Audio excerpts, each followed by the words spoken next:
สบา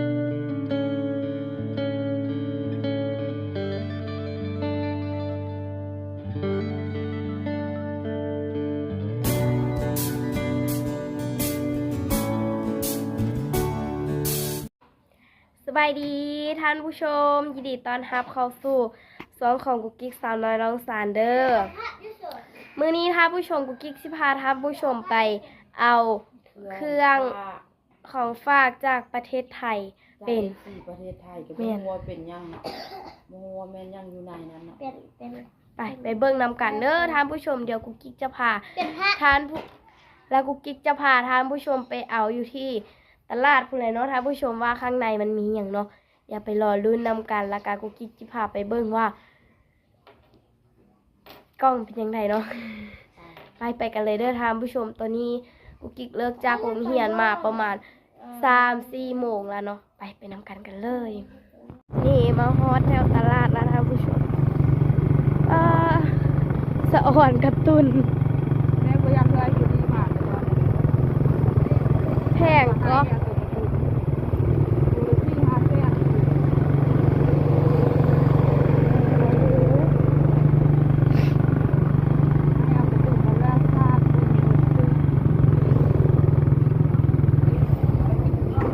เครื่องลงแล้วไหมเนาะกระตุนคือมันลอดตาลอดใจกันแน่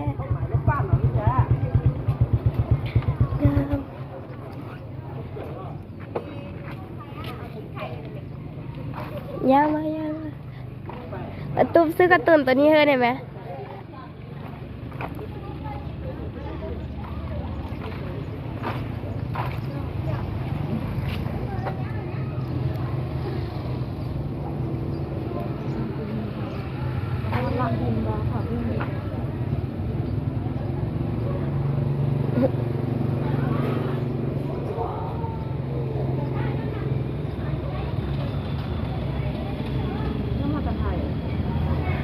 บอลเล่นตัวนี้ว่ะบอมีบินอันยู่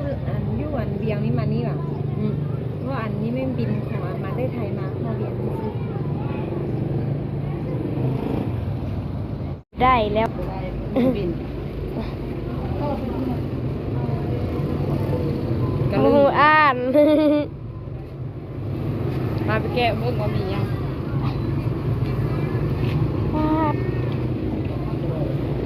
โอ้เบิ่งข้างในว่าสิมีอันกับจีบได้อะไรนี่ท่านผู้ชม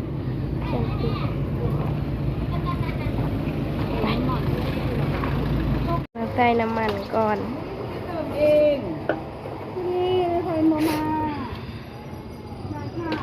เอา30,000ป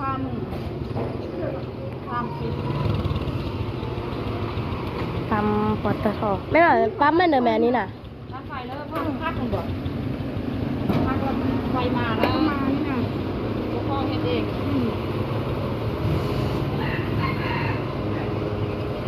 ไหว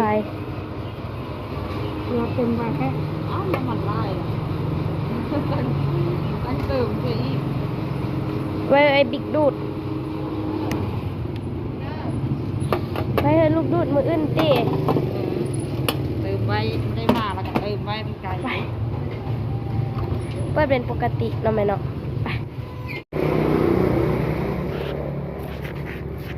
โอ้อันนี้ใส่คอใส่ผ้าเกือบอีแตะก็อยู่นอกคุณละเนาะนี่เนี่ยเกือบอีแตะรู้ไหมล่ะเอาแล้วไหมกิ๊กอยากได้เกือบลองเอาแล้วไหมมาอันนี้เขาไม่ให้จับอู้ตายแข้งว่าพวกเขาตีนกูกิ๊กใหญ่ปลาลำปลาเรือ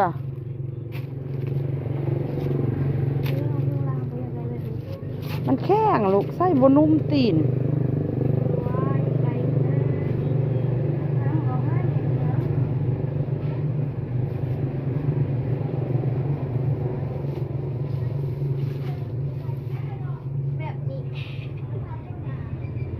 ใส่เกลือแบบผู้ชายลูก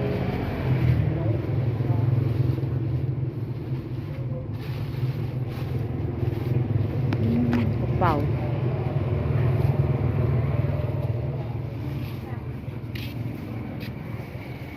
ก็ผู้ชายมั้ย ใช่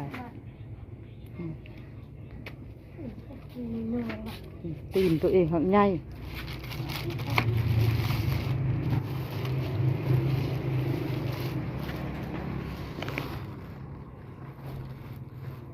ไปมาลุ้นเบิ่งมาลูกสิแกะเองไอ้แกะเองมาไอ้แกะเองเบิ่งกล้องน้อย โอ้คันแกเองแกเป็นอย่างนั้นบ่แม่ แก้ แก แบบนี้ ซะ บ่แม่นแล้วก็แก้แบบนี้เนาะมันต้องตายเลย ๆมาลุ้นเบิ่งข้างในมันอันเดียวเนาะ โอ้คือบ่กินห่มกิน กล้องหน่อยๆกล้องหน่อยๆแบบนี้ต้องใช้เป็นเนาะ ไอโฟน ไอเปิลเนาะไอเปิลของกิ๊กว่า ไอโฟนกูกิก อันนี้มาจากประเทศไทยเด้อนี่เด้ มา อ จากประเทศไทยเลย ไอโฟนแล้วสิไป จากมีไส้เนาะจาก ส้ม จากสมวนบ่ซั่น นี่เพิ่งไม่อ่าน ใส่จาก ส้มต่อฟังลาว เอสเอสเอสเอส บ้านสีไข่เมืองพุทธบองก็จะมีกิ๊บไล่เนาะคำก็จะ กูเป็นกล้องซูม ไม่ใช่ว่ากล้องหน่อยๆเนาะกล้องหน่อยๆสิสักใช้แนวรับเลยดีเนาะ ติดหน้าใช่ไหม กล้องหน่อยๆจังซี่นี่มีดุดเด้กันกล้องหน่อยๆนั่นเนาะเป็นมุ้งว่าเลยเป็นนาฬิกาเนาะโอ้เอาผู้หญิงจับอะไรผู้หญิงจับอะไรหยุดก่อนโป๊ะตาผู้ชม บ้านเพิ่งออกเรียนแผน เดี๋ยวเอาคันมาก่อนคันเอาคันมาก่อนเดี๋ยวเดี๋ยวมาใส่นี่วะ ใช่นี่เป็นประเทศอะไร ทุกของคันทั้งนั้นเลย อุ้ยไอ้ยี่ เดี๋ ตา เป็นพระ ยวเดี๋ยวกู ไอ้เลือดตัวนี้แหละ ของสุดยอดเลยเนี่ยของผมกุ๊กกิ๊กมากระดาษเลยอ่ะมาสะสมอยู่เลยเนี่ยแต่ว่าพอกุ๊กกิ๊กบอกสู้บอกนี่ได้ซื้อเนาะ อันเดียวกัน บ้าตัวหลวงปู่เนี่ยนะหลวง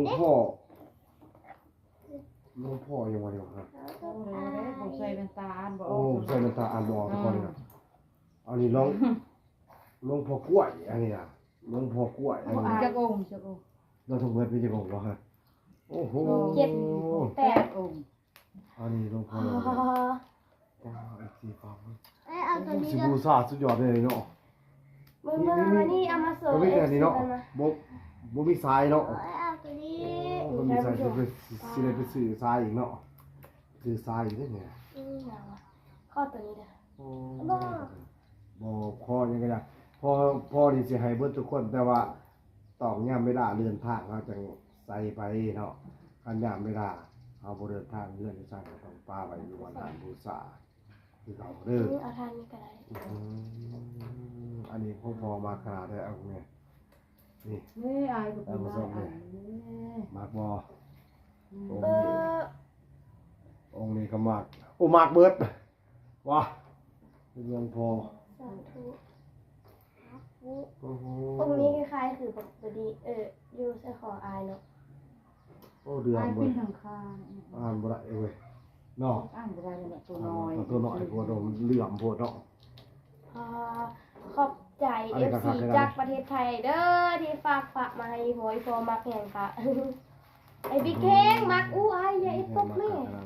แก้วแก้ว มื้อแรกเนาะพอกูคิดสิไปให้หลวงปู่หลวงปู่เพิ่นยังบ่ทันเมื่อเนาะ เพราะว่ามันผ่านมาไกลจาก มาจากลายบอลลายทีมาจากกงนั่นฝั่งนี้มาแล้วสิยัดชิ้นอีกบาทหนึ่งเนาะใส่เป็นยัดชิ้นในอีกบาทหนึ่งนี่ สองนี่ก่อนจะให้ลองปูสูตรก่อน หก8 องค์8 องค์ เอาทุกอย่างบ้างก้อง หวานยัง บ้างก้องบางอย่าง มือไอ้เอากันไหมไอ้น่ะ ลงก็ได้ลงก็มาลาคำแพงทำ นี่โอ้มักสุดเลยนะอันนี้พอมักสุดเลยนะเนี่ยอันนี้ก็มักคือกันเนี่ย อันนี้ เป็นผ้าป่างบ่อันนี้ผ้าอันนี้เวลาคือคล้ายๆคือผ้ามักสุดเลย เอาไอ้มาเรียงกันดู อันนี้เอาซะของทาง ปลาดู FC ว่าองค์ไหนที่แน่นอนคอมเมนต์มาหาได้เด้อพอกูกิกสิไปเฮ็ดของเครื่องรางของคลังไว้สิไปเฮ็ดปูมาแต่อันประเทศไทยเพิ่นสู่ไทยเนาะเพราะว่าเพิ่นยังอยู่หันอยู่เนาะ พระยังวะอันนี้พระยืนวะ มื้ออื่นเพิ่นก็สิเดินทางกลับแล้วเนาะ นะตัวนี้ยังบ่ได้ใส่กรอบตีกรอบแบบนี้ แล้วก็เลย เป็นลัก เอา สี เบิด ข้าว เอา อันนี้เป็นกรอบสีดำ อันนี้สิมอบให้แม่กุ๊กกิ๊กเฮ็ดนานาเอาแตงเทียนขันหาดอกไม้เนาะแล้วก็หาครู โอ้ยอ่ะ แล้วพวกกุ๊กกิ๊กสิให้ไปให้ปูเพิ่นสูตรให้เลยเนาะ แม่ เพราะว่าเพิ่นผมเพราะว่าเฮาบ่มีเวลาลดเนาะอ่ะโอเคเนาะไปเอาเทียนขันหากับดอกไม้หาครูแล้วก็ปัจจัยเลยเด้อปัจจัยใส่น้ำเลยเด้อเสียให้ FC ถ้วยเนาะผู้ใดที่ว่ามักพระเนาะมักพระองค์ใดที่ว่าศักดิ์สิทธิ์หรือว่าประเสริฐกว่าหมู่เนาะพระองค์ที่หนึ่งจะเป็นพระแบบนี้เนาะ FC ผู้จักบ่เนาะ FC เดี๋ยวคอมเมนต์มาทางนี้เด้อเนาะคอมเมนต์มาทางนี้อันนี้ลาดหลังอันนี้สิเป็นลาดทางหน้าเนาะ มาบอกว่าซื้อพระแต่ละองค์แล้วเด้อ องค์ที่สององค์ที่สองนี่องค์ที่สองเนี่ยลาดดังจะเป็นแบบนี้เนาะ เป็นพยัญชนะ จะเป็นพยัญชนะองค์ที่สามมานะองค์ที่สามนี่เป็นแบบนี้เนาะที่สามลาดดังนี่จะเป็นแบบนี้เนาะ อย่าเอาเข้าไล่ไม่จนติดกองจนด องค์ที่สี่นี่เนาะ ำ ลาดดัง นี่ล่ะ นี่องค์ที่ห้านี่ โอ้ผู้เข้มแม่นบ่ หลวง แม่ ปู่ น กล้วยบ่ บ่ฮู้ นี่สี่องค์ที่หกจะเป็นแบบนี้เนาะ แล้วจะเป็นแบบนี้ด่านดังเนาะด่านดังจะเป็นแบบนี้ องค์ที่เจ็ดลายเยอะลายจัง หลายเยอะ นี่ด่านดังเป็นแบบนี้เนาะ อืม องค์ที่เก้า แป ด ด เนาะองค์ที่แปด นับไป50เลย นี่ นี่ เขียน ท่าน ค ผู้ช ณิต ม เก่งในอีโฟน คอมเมนต์มาเด้อ FC เด้อมักองค์ใดพอกุ๊กกิ๊ก แต่ละซื้อมี จะจัดให้ ซื้อผ้า เนี่ยนะซื้อผ้ามีซื้อ เอา ผ้า พ่อกูกี่สิจัดให้จะเดี๋ยวสิส่งกลับให้เพิ่น บ่พอกุ๊กกิ๊กนี่เสียว่าเป็นคาราบูซาพอกุ๊กกิ๊กสิไปให้ปูสูตรให้ก่อนเนาะเพราะว่าปูเพิ่นยังอยู่วัดอยู่เนาะปูเพิ่นอยู่วัดป่าเนาะปูที่นำผ้าผาป่ามาบาดเนาะแล้วเฮาสิให้ปูไปสูตรให้ก่อนเนาะสวัสดี นี่เอาก็สิเอาเข้าวัดไปสูตรเนาะเพราะว่าเพิ่นเดินทางไกลถ้าเพิ่นตกมกตกใจแล้วก็บ่ฮู้เนาะก็ขอบคุณหลายๆเด้อลุงจาก FC จากประเทศไทยเนาะแทนเพิ่นว่าเป็นลุงเพราะเพิ่นฮ้องลุงเนาะเพิ่นฝากพระมาให้ผู้ทรง พอกุ๊กกิ๊กก็สิต้อนรับเนาะต้อนรับเพิ่นแล้วก็สิไปให้ปูสูตรให้เนาะให้ปูสูตรให้แล้วก็ให้มาค้ำมาคูณนะครับสมรักษาครอบครัวให้มีความสุขความเจริญเนาะ พอกิดกะสิเดินเข้าไปเลยเนาะเพื่อนเราขอขอบใจเด้อทาง FC ทางพระดุงพันเนาะฝากพระให้เป็นจำนวน8องค์เนาะ ได้ขนาด ถือว่าสุดยอดได้เนาะพอกิดกะขอให้บุญคำนำสู่เด้อเนาะ